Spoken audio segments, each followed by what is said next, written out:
90-day, Fiancé. Are Seán and Joanne still together? Day Fiancé. Are Seán and Joanne still together? Seán and Joanne's story stands out. Even in the long and unconventional history of 90-day Fiancé, their connection didn't begin on a dating app. Through a shared for many years, Seán lived a quiet and structured life in Ireland. He dedicated himself to being a single father, focusing on his child and doing his best to maintain stability. Like many single parents, he wasn't actively looking for romance. Instead, he was seeking clarity, emotional grounding, and perhaps a little spiritual guidance during a challenging chapter of his life. That desire for clarity brought him to the internet, where he started browsing through pages run by psychics, mediums, and spiritual healers.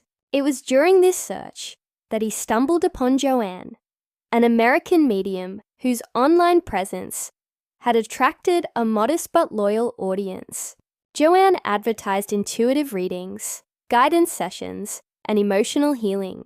Her website and social pages projected warmth, empathy, and spiritual depth. Something about her approach caught Seán's attention. At first, his intentions were purely practical. He booked a session seeking advice and emotional support. But the moment their call began, something unexpected happened. The connection felt more personal, more intimate, more aligned than either of them anticipated. Joanne's ability to speak with emotional precision made Seán feel understood in a way he hadn't felt in years. Their initial session ended with simple gratitude, but neither could stop thinking about the other.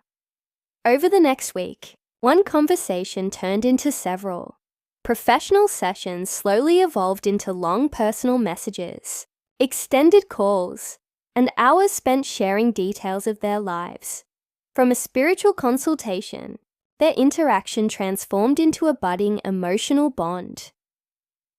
Shared experiences. As single parents, one of the earliest and strongest foundations of their connection was their shared identity as single parents. Seán had been raising his child in Ireland with quiet dedication. Joanne, living in the United States, had her own experiences and challenges raising her children independently.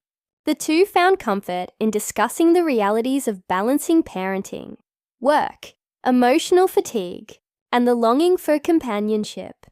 Their messages became more intimate, not romantic at first, but deeply personal. They discussed fears, they discussed regrets, they discussed hopes, and most importantly, they discussed the desire to build a stable environment for their families. Both recognized the fragility of their emotional states. Both recognized that they had not expected to find connection again, but the pull between them grew undeniable when personal conversations shifted toward romance over time. Their dynamic shifted gently. Joanne began asking Seán about his past relationships, his healing process, and his perspective on love. Seán asked Joanne about her beliefs, her life goals, and whether she ever imagined finding love again. Their flirtation was never explosive or dramatic. Instead, it grew in a gradual, organic way, built on empathy rather than impulse. This is part of what made their story compelling for viewers, once it was revealed on the other way.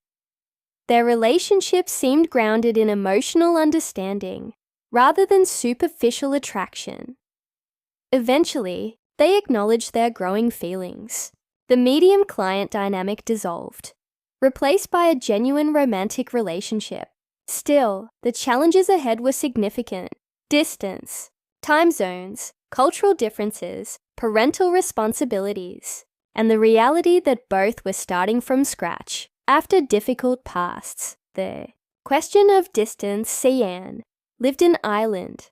Joanne lived in the United States. Both had children. Neither could simply uproot their lives. These logistical obstacles created the first major hurdle in their developing relationship. In many 90-day fiancé relationships, one partner is prepared to move countries quickly, driven by love or urgency. But for Seán and Joanne, the decision had to be slower and more deliberate because both had family responsibilities. After months of long-distance communication, Joanne decided she had to meet Seán in person. The connection they shared needed real-world grounding. She didn't want their bond to exist only through screens and spiritual sessions. She wanted to see whether the emotional truth they felt online would translate into real life. And so, Joanne made the first major move.